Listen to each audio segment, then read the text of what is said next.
Bercé par Brassens, justement parce que vos parents aimaient la musique, ou alors parce qu'entre temps il y a eu le commerce et le stylisme, donc du coup Ouais. c'est venu quand cette envie? L'envie, elle est venue en effet quand j'étais petit.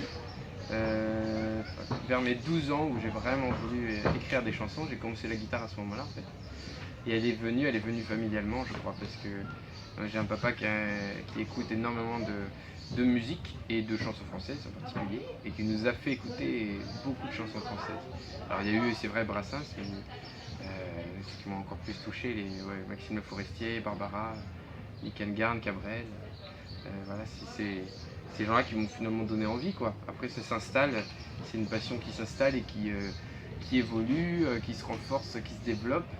Et, donc j'ai fait en effet des études qui n'avaient rien à voir, mais qui me permettaient aussi de vivre ça chez moi dans ma chambre tranquillement. Justement, vous avez dit qu'il fallait se diversifier, c'est-à-dire vous voulez changer beaucoup de métiers, donc vous avez fait du commerce, du stylisme, et de la musique. Est-ce qu'il y a quelque chose encore, ou est-ce que vous avez déjà tout fait? Oh, je suis évidemment loin d'avoir tout fait. En revanche, oui, je considère que moi j'ai toujours essayé de ne pas m'attacher au métier ou au format d'étudiant, tu vois, auquel j'ai pu me prêter quelques années, et tout ça. Et je ne m'attache pas au métier de la musique. En revanche, je m'attache aux gens avec qui je travaille, je m'attache à cette passion-là, mais j'y suis déjà attaché, donc elle ne me quittera jamais si tu veux. Mais je serais bien malheureux de faire la même chose tout le temps, en fait. Voilà. Je crois que je ferai toujours des chansons, puisqu'on se renouvelle, même si le fait de faire des chansons est une constante, mais on se renouvelle à travers ces chansons. Et j'aime bien ça, mais je me sens libre par rapport à cette notion de métier, en fait. Cette dimension-là, je crois en être libre. Il y a quelques mois encore, vous jouiez dans des salles voilà, devant plusieurs centaines de personnes. Là, ce soir, c'est une grande scène avec plusieurs milliers de personnes. Ouais. Est-ce que du coup, ça change le concert ou... Ça change évidemment ce qui va se passer sur le moment. Après, je l'aborde, ça reste du guitare-voix, comme dans les salles que j'ai pu faire auparavant. En revanche, ce qui change, en effet, c'est l'énergie que je reçois, et du coup, celle que je renvoie également. C'est le mood qui va être différent. Là, c'est aussi le fait, c'est un timing assez serré, j'ai 3/4 d'heure pour jouer. Donc ça change aussi, les chansons, j'en joue moins ou peut-être différemment. Et ce format de guitare-voix me permet tellement d'être libre que je peux m'adapter à la fois des petites salles et des publics plus grands comme celui d'ici, qui peut être assez conséquent. Est-ce que ce soir vous allez nous proposer des chansons que vous n'avez pas l'occasion déjà d'interpréter dans notre festival? Non, je vais pas mentir, non. Non, en plus, justement dans ce laps de temps-là, je fais les chansons avec lesquelles finalement je suis plus à l'aise, que je préfère jouer. Donc non, c'est des chansons que j'ai déjà pratiquées. Après, comme il y a beaucoup de reprises il y en aura pas, dans vos concerts, voilà. Il n'y a pas une petite reprise de Cabrel qui va suivre derrière de prévu ou... Alors encore moins que d'habitude. Ah non, je vais le laisser faire. Non, il n'y en a pas. Sur 3/4 d'heure, je préfère. Comme Filio. Qu'est-ce que vous aimez raconter dans vos chansons? Quelles sont vos inspirations qui peuvent toucher les enfants pour un peu, mais ouais. Qu'est-ce que vous aimez raconter? J'aime me raconter finalement. À la base, il y a souvent des histoires un peu malheureuses, hein, des trucs de rupture, des constats sociaux, pas toujours sympas à faire, mais c'est la manière avec laquelle j'ai envie de les raconter. L'inspiration, du coup, voilà, ça peut être n'importe quoi, mais en revanche, la manière, c'est d'essayer de relativiser et de prendre notre distance par rapport à ces choses-là et d'en faire quelque chose de lumineux. Voilà, c'est plutôt ça qui m'inspire. Ce qui m'inspire, c'est ce transfert-là d'une histoire pas forcément heureuse à quelque chose de plus beau, plus lumineux. Vous dites que vous êtes inspiré souvent quand vous êtes malheureux. Ouais, c'est vrai. Dans une interview, j'ai vu ça. Ouais, c'est vrai parce que c'est dans ces moments-là qu'on va vraiment chercher au fond de soi une certaine force, un truc, pour justement se relever. Et j'aime bien raconter ça en chanson. Moi. Il n'y a pas de chansons fatalistes, en revanche, elles sont plutôt optimistes et positives. Comment on trouve les mots pour raconter ça? Simplement, de manière naïve? Ouais, je crois. Ouais. C'est comment ce mélange qui plaît autant, qui plaît à toutes les générations? Je ne sais pas, moi j'aime bien l'idée d'être très libre dans l'écriture et de ne pas se retenir d'employer certains mots, même s'ils ne sont pas habituels. Je garde simplement cette ligne-là, moi, d'écriture, mais après j'écris, oui, les images qui me viennent aussi. Les images, elles permettent de se détacher, puisque d'un coup on réduit une histoire ou une situation à ces images-là, et du coup, finalement, c'est un moyen aussi pour moi d'avancer. Ça tourne autour de l'amour, quand même. Ouais, assez régulièrement, les 3/4 des chansons. Ouais, d'accord, c'est récurrent, même si tout va bien. Ouais, même si tout va bien. D'accord. Ouais. Et quand ça va pas bien, moi, ça dure jamais longtemps. Et peut-être grâce à ces chansons aussi. Juste une dernière, quel enfant étiez-vous? Est-ce que vous rêviez déjà d'être musicien ou c'est arrivé comme ça Non, je rêvais pas d'être musicien. Mes parents ont une anecdote qui les fait bien marrer, c'est que quand j'étais petit, je rêvais d'être très riche pour acheter une Porsche et aller plus vite donner de l'argent aux pauvres. Donc j'avais, je sais pas, j'étais plutôt, je pense, j'étais très naïf, très rêveur, quoi. Plus que les enfants autour de moi, je suis à peu près certain de ça. En gros, à l'école, j'étais très leader, petit. D'accord, ah ouais. Ouais. Il n'y a pas longtemps, vous avez fait un duo avec Joey Jonathan, avec le titre Les filles d'aujourd'hui. Ouais. Est-ce qu'il y a d'autres duos envisagés pour l'avenir? Non, très honnêtement, non. Sur scène, évidemment, parce que c'est un truc que j'adore et j'en fais régulièrement. Mais alors, de manière enregistrée, non. Ouais. Vous avez souvent fait des voyages en solitaire.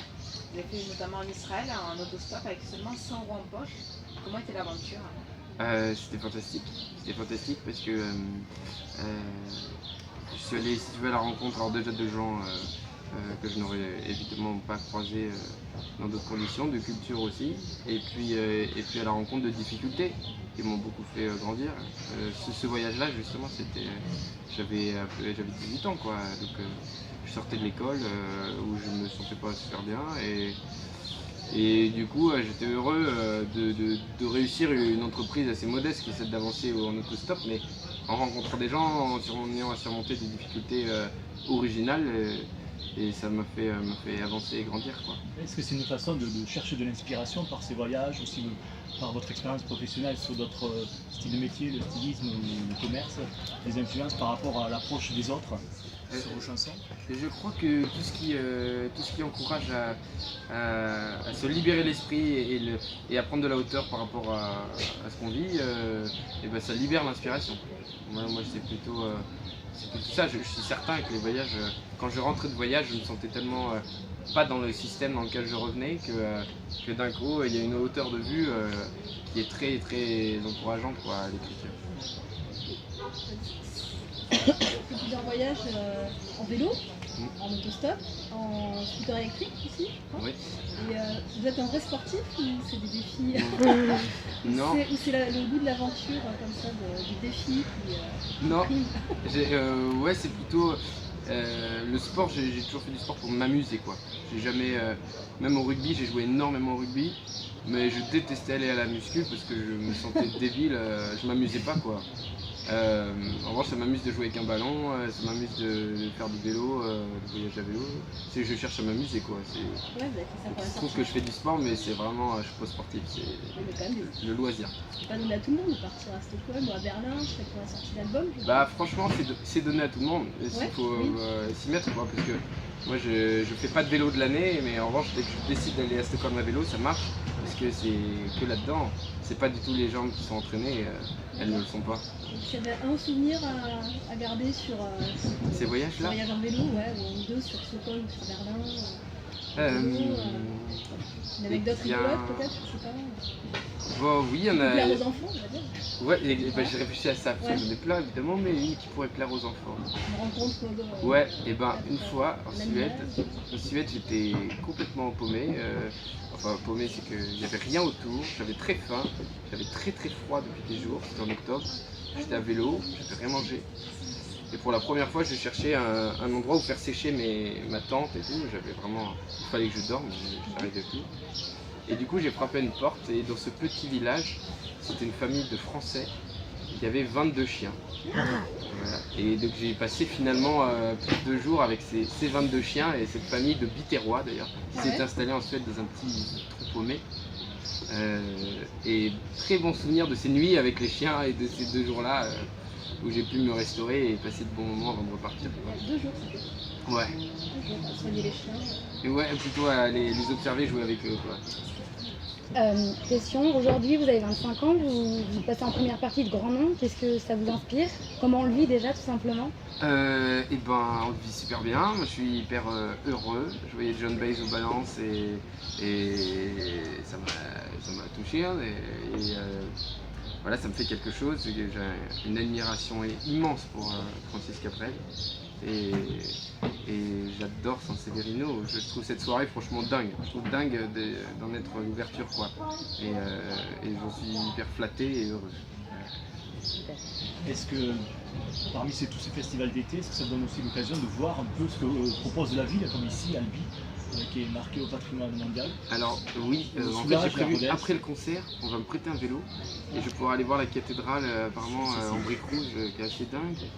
Et la ville, mais en soi en festival en général, là il se trouve que j'ai cette chance parce qu'on a un petit peu de temps, mais en général j'ai vraiment pas le temps et je vois rien, c'est ça qui est très frustrant, de savoir qu'on passe dans des villes et des régions mais qu'on n'en savoure pas vraiment non plus tout ce dont on pourrait profiter quoi. Vous avez évoqué tout à l'heure que sur scène vous faites du piano-guitare. Pourquoi vraiment ce choix et pas d'être accompagné par d'autres musiciens comme on peut avoir des fois sur l'album Idée Blanche? Ouais, bon, parce que l'album c'est mon deuxième album c'est pareil, je considère que c'est vraiment une chose, tu vois, une chose à part entière et j'aime bien l'habiller et habiller mes chansons avec plein d'éléments différents. Mais sur scène, on est tellement là pour les gens que moi le meilleur moyen de me livrer c'est vraiment d'être en guitare-voix. J'ai essayé avec des musiciens un petit peu, mais ça ne me branche pas. Je suis beaucoup mieux comme ça, je suis plus libre, je fais vraiment ce que je veux, selon ce que me renvoient les gens, ce qu'ils chantent, ce qu'ils répondent.